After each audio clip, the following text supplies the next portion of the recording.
सोलापुरातील जिल्हा व सत्र न्यायाधीश डी.एन. सुरवसे यांनी आरोपी विकास दिगंबर शिंदे यास मरेपर्यंत जन्मठेप व 20,000 रुपये दंड अशी शिक्षा सुनावली.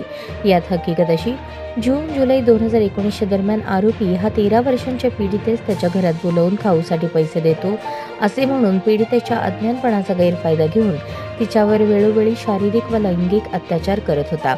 पीडितेला थम्सअपमध्ये काहीतरी मिसळून पाजले, त्यामुळे पीडितेला चक्कर आली आणि त्या अवस्थेत त्याने पीडितेवर अत्याचार केला.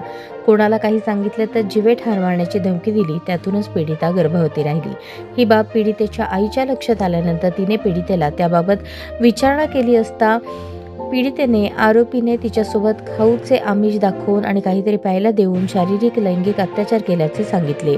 पीडितेच्या आईने दाखल केलेल्या फिर्यादीचा तपास होऊन न्यायालयात आरोपीविरुद्ध दोषारोपपत्र दाखल झाले. प्रस्तुत प्रकरणात चौकशी दरम्यान सरकार पक्षाकडून एकूण 7 साक्षीदार तपासण्यात आले. यामध्ये पीडिता, फिर्यादी, डॉक्टर यांची साक्ष महत्त्वाची ठरली.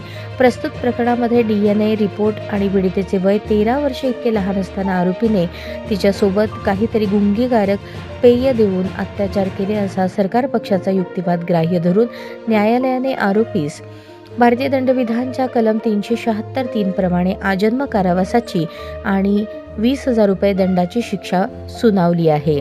यामध्ये सरकार पक्षातर्फे सरकारी वकील प्रकाश जन्नू आणि शीतल डोके यांनी काम पाहिले.